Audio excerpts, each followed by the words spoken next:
This is TWiT. So, gosh, this seems like such a minor thing. Angela Merkel, the Prime Minister of Germany, and many other German politicians were hacked, massive data dump, released of all sorts of stuff, emails, chat transcripts, photos, and phone numbers. You know, this story broke last week. I haven't seen a lot of embarrassing stuff. Was there embarrassing information? I think the German media has been so cautious about, Good on them.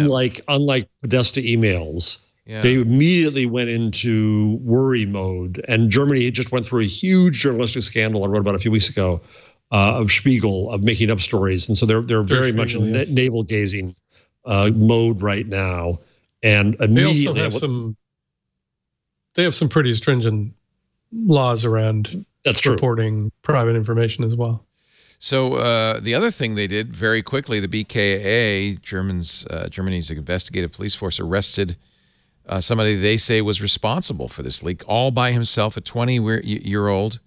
He's actually confessed, and he says, I was acting alone. Notably, the only party that didn't get affected by this was the AfD, the far-right party. Oh, interesting. The suspect's and you'll notice that was if you look at it, most of what he did was guess passwords and or use social engineering. So really, the issue is more InfoSec, OPSEC than 1, 2, 3, 4 passwords will get you a lot of information. Will they never learn? Well, what was Podesta's password? Wasn't it password, or was that it was something bad? I think it was something bad. No. I remember the problem was Podesta got phished. He was phished, that's right. Yeah. And the truth is, and we've said this many times, if you are the target, particularly if you're a target of a nation state, you have to have extremely good operational security. You have no chance. Because there's all sorts of ways they can get your password. It doesn't have to be one. And social engineering is way more powerful than just brute force explain hacking. something to me, Steve in absentia. The Google puts out its security dongle thing. Yeah. Right. The YubiKey.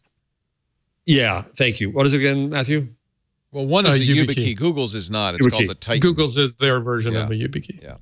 And so and they say that has an impact on stopping phishing. How does that It's basically two-factor. So really?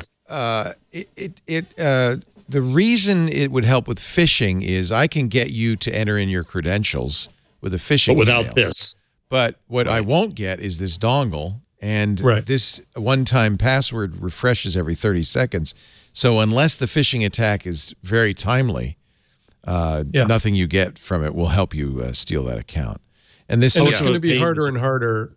It's going to be harder to convince people, hey, you should type in the code from your little key. Like as soon as you ask for that, it's going to be obvious what you're trying to do. I think we're gonna get pretty good at this stuff. And certainly the people who want to can. The disadvantage of using two-factor, well, I use two-factor with Google, and everybody should, and with everything you can use. And if you're willing to use a key like the YubiKey or I'm not sure I'd use the Titan, but I love Yubico, and their YubiKeys are great. I carry one with me at all times, and that's a pretty good protection because. Somebody would, it's not a phone. It's not a text message. They would physically have to get this key from me. When I put this in a USB slot and press the button, it generates that one-time code. That's a pretty secure technology. And I was just actually reading about how easy it is to get access to the texts, even if you don't have access to the person's phone. Right. You can basically spoof messages and effectively get the text with the two-factor. So their two-factor is useless to you now. Right.